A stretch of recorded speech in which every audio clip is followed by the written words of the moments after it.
अस्सलाम वालेकुम जी। माशाल्लाह से पूरा फेवरेट है। सफरा सेट कर देते हैं। रूटीन ही कुछ डिफरेंट हो गई है रमज़ान बाहर से आके और हर चीज़ से फ्री हो जाते हैं ना। इसके दिन निकालने की ज़रूरत है करेंगे हमारे श्रमिक के लिए। अस्सलाम वालेकुम जी, कैसे हैं आप सब? अल्हम्दुलिल्लाह हम भी बिल्कुल ठीक हैं, खुशबाश। उम्मीद करते हैं आप सब भी बिल्कुल ठीक होंगे। तो जी आज के ब्लॉग में ना मैं आप लोगों के साथ थोड़ी बहुत अपनी जो रमज़ान की रूटीन है ना वो शेयर करूंगी। माशाल्लाह से पूरा रमज़ान जो है वो गुजर चुका है, लेकिन मेरे से कोई भी ऐसी वीडियो अपलोड नहीं की गई जिसमें मैं आपको अपनी रूटीन दिखा सकूं, कुछ भी शेयर कर सकूं। तो खैर अभी मैं ना अफ्तारी बना रही थी और अफ्तारी में आज मेरा बहुत दिल कर रहा था कि मैं निहारी साथ नान बना के ना घर पे ही वो खाऊं, लेकिन उसके लिए बहुत ज़्यादा मेहनत होती है। तो मैंने अपने दिल को बस समझा लिया कि नहीं, आज हम ना बस पिज़्ज़ा बना लेते हैं, थोड़े से फ्राइज़ बना लेते हैं और साथ जो है ना मेरे हस्बैंड की मोस्ट फेवरेट है चना चाट, जो होती है ना आलू और चने वाली चाट। वो बस ये 3-4 चीज़ें जो है वो मैंने घर पे बना ली हैं। सिंपल सी हमारी इफ्तारी होती है, लेकिन माशाल्लाह माशाल्लाह अल्लाह पाक ने इतनी बरकत रखी है इस महीने में कि ना कहते कहते भी ना बहुत कुछ बन जाता है। यहाँ पे देखें माशाल्लाह पिज़्ज़ा इतना अच्छा और इतना खूबसूरत लग रहा था ना। इसकी डो इतनी सॉफ्ट होती है ना कि जब भी मैंने अपनी फ्रेंड्स वगैरह के लिए बनाया तो वो स्पेशल मेरे से रेसिपी पूछती हैं। खैर जब भी मैंने पिज़्ज़ा बना के खाया ना, अपने घर पे ही बनाया है, लेकिन मैं कभी भी बाहर से नहीं लेती पिज़्ज़ा। मैं कभी भी बाहर से नहीं लेती, जैसा मुझे फ्लेवर अच्छा लगता है वैसे ही मैं घर पर बना के खाती हूँ। तो बस जी यहाँ पे हमारी सिंपल सी ये इफ़्तार रेडी हो चुकी है। अभी हम लोग जो है ना वो बाहर बैठेंगे टेबल पे। बस मैं ऐसे चीज़ें सेट कर देती हूँ, लगा देती हूँ, फिर बिलाल और उनके बाबा जो है ना बाहर सफ़रा सेट कर देते हैं, फिर वहाँ पे सारी चीज़ें लगा के हम लोग नीचे बैठ के खाना खाते हैं। हमारी ना शुरू से ही आदत है, तो इसीलिए हमसे ना फिर टेबल पे बैठा ही नहीं जाता। टेबल बस ऐसे देखने के लिए हमने रखा हुआ है। इफ्तारी करने के बाद इतनी नेस्ती पड़ती है ना, लेकिन हमारे बच्चे हमें सुकून से बैठने ही नहीं देते। इनकी एक ही रट लगी होती है कि हमें बस जल्दी से पार्क ले जाओ आप लोग।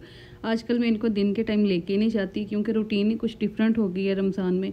हम 2-2:15 बजे सो के उठते हैं, ज़ोहर की नमाज़ पढ़ते हैं और उसके बाद बेडरूम वगैरह समेट के जल्दी से असर पड़ी है और उसके बाद फिर मैं ना इफ्तारी की तैयारी में लग जाती हूँ। इतना टाइम ही नहीं रहता कि इनको मैं बाहर लेके आऊँ। तो ये इफ्तारी करने के फ़ौरन बाद आ जाते हैं पार्क में और उसके बाद फिर हम इशा की अज़ान तक यहाँ पे इनको लेके बैठते हैं। ये खेल लेते हैं, हम लोग भी थोड़ा सुकून से बैठ जाते हैं पार्क से आके। और अभी इशा की अज़ान हो रही थी, इसके बाद हम नमाज़ पढ़ेंगे, तरावी पढ़ेंगे।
बाकी सारी नमाज़ें तो मैं घर पे ही पढ़ती हूँ, लेकिन स्पेशली तरावी पढ़ने के लिए मैं ज़रूर मस्जिद जाती हूँ। माशाल्लाह माशाल्लाह इतनी ज़्यादा लेडीज़ आई होती हैं और इन इमाम साहब की माशाल्लाह आवाज़ इतनी अच्छी है, इतनी प्यारी है। अल्लाह पाक इनको जज़ाए खैर दें, इनको अल्लाह पाक सलामत रखें। आप यकीन करें बहुत दिल खुश हो जाता है। और मुसना जो सो रही थी ना, तो इसके पास मैं बिलाल को छोड़ के गई थी कि आप बहन का ख्याल रखना, अगर उठ गई तो मुझे फ़ोन कर देना। अभी ये उठे हैं और हम इनको दोबारा से शॉप में लेके आए हैं। और आपको पता है इफ्तारी के बाद काफ़ी रश हो जाता है, तरावी के बाद तक रश रहता है, तो इसीलिए मैं रोड पे गाड़ी नहीं चलाती। लेकिन उसके बाद फिर मैं जब इशा की नमाज़ और तरावी के बाद फ्री हो जाती हूँ, काफ़ी ज़्यादा रश कम हो जाता है ना, फिर मैं यहाँ पे आके गाड़ी चलाती हूँ। रोज़ डेली मैं अपनी गाड़ी चला के यहाँ पे ना काफ़ी टाइम जो है वो ड्राइव करती रहती हूँ। और मुझे बात करते हुए उस टाइम इतनी खांसी आ रही थी, मेरे से बात सही की नहीं गई, इसीलिए मैंने उसकी जगह पे भी वॉइस ओवर ही ऐड कर दी है। और आपको पता है जब हम लोग तरावी से, नमाज से, हर चीज़ से फ्री हो जाते हैं ना, उसके बाद हम लोग घर का काम करते हैं। रात के टाइम पे मैं घर की सफाइयाँ भी कर लेती हूँ, और कपड़े वगैरह वॉश करने वाले हों, कोई भी काम हो ना, खाना बनाना हो, कुछ भी करना हो, वो मैं रात के टाइम ही करती हूँ। आजकल माशाल्लाह इतना खूबसूरत है ना मौसम, पूरा रमज़ान ही बड़ा प्यारा मौसम रहा है। अभी भी बारिश की छींटें एसी के ऊपर गिर रही हैं ना, तो शायद आपको वॉइस ओवर में उसकी आवाज़ भी आ रही हो, लेकिन उसके लिए माजरत। तो अभी भी बारिश हो रही है माशाल्लाह, इतना खूबसूरत मौसम रहा है ना। और आपको पता है जब से मैं सऊदी आई हूँ ना, मैंने एक जैसी ही अपनी रूटीन रखी है। जैसे सिंपली यहाँ पे सबकी रूटीन थी, तो मेरी भी वैसी ही होगी। पाकिस्तान में हमारा बहुत डिफरेंट कल्चर है। हम लोग रात को भी सो जाते हैं, दिन में भी थोड़ा बहुत रेस्ट करते हैं, बाकी घर के काम वगैरह जो है वो दिन में ही करते होते थे। लेकिन यहाँ पे ऐसा नहीं है। यहाँ पे हम लोग रात को ही खाना बनाते हैं, रात को ही कपड़े वॉश करना, बर्तन वॉश करना और सफाइयाँ वगैरह करना, और दिन के टाइम जो है ना वो सुबह फजर पढ़ के सो जाना होता है, और फिर उसके बाद ज़ोहर के टाइम पे उठना होता है। तो मेरी 5 साल से तकरीबन यही वाली रूटीन चल रही है। खैर आज मैं ना आलू और फलियों का सालन बना रही थी सहरी के लिए, और यहाँ पे अभी मैंने ना थोड़ा सा मसाला उसका पेस्ट बना लिया है। और दूसरी बात यह है कि नमक जो है ना मैंने सस्ता देख के लिया था, लेकिन इतना मोटा मोटा है ना कि जब फ्राइज़ वगैरह बनाए, कोई ऐसी चीज़ बनाए ना और आटा गूँध लें जब, उसमें ये अच्छी तरह मिक्स ही नहीं होता। तो इसीलिए अभी मैं इसको पहले पीस लूँगी। उसके बाद हरी मिर्च मेरी जो है ना वो पेस्ट बना होता है जो, वो ख़त्म हो गया, तो उसके बाद फिर मैं वो हरी मिर्च का भी पेस्ट वगैरह बना लूँगी। ये वाला जो चॉपर है ना, ये बहुत काम का है, आप यकीन करें। ये 4 in 1 का सेट था। इसमें बीटर भी है, इसमें चॉपर भी है, ब्लेंडर भी है, सब कुछ है। तो माशाल्लाह माशाल्लाह इससे मेरी ज़िंदगी बहुत आसान हो गई है। वैसे भी बिल्कुल हैंडी सा है, कहीं पे भी रख के हम यूज़ कर सकते हैं, बड़ी बड़ी मशीनें निकालने की ज़रूरत ही नहीं पड़ती। तो अभी मैं इसके अंदर जो नमक है ना इसको पीस लूँगी अच्छी तरह। यहाँ पे देखिए अभी बहुत बारीक हो चुका है ये, बस मैं ना गलती से ले आई। ऐसा नमक मैंने पहले कभी यूज़ नहीं किया, वो बारीक वाला ही होता है, तो उसको इस्तेमाल करना भी मुश्किल नहीं होता। लेकिन ये थोड़ा मोटा है, तो फिर किसी किसी चीज़ में ये मिक्स ही नहीं होता। खैर अभी मैं जी आलू वगैरह मैंने काट लिए थे, फलियां मैंने पहले ही निकाल के रखी हुई थी। ऐसा ही होता है जब मेरे पास फ्री टाइम हो ना, तो मैं अपनी सब्जियां वगैरह जो हैं वो पहले ही काट के साफ़ करके ना पैकेट्स में डाल के रख लेती हूँ कि जब भी कभी बनानी पड़े तो आसानी से उठा के आराम से जल्दी से बना सके हम लोग। वैसे ये रमज़ान की रूटीन बहुत अच्छी रहती है मेरी, और आपको पता है बच्चे भी बिल्कुल तंग नहीं करते। जब मैं सोती हूँ ना उसी टाइम वो मेरे साथ सोते हैं, सुबह फजर की नमाज़ के बाद, और जब मैं उठती हूँ वो मेरे साथ ही उठ जाते हैं। और फिर उसके अलावा फ़िलहाल के बाबा ने ऑफ़िस जाना होता है, तो वही बस रात को सोते हैं। मैं और बच्चे जागते रहते हैं, मैं अपने काम देखती हूँ, बच्चे भी मेरे पास ही रहते हैं, बिल्कुल डिस्टर्बेंस नहीं होती अल्हम्दुलिल्लाह।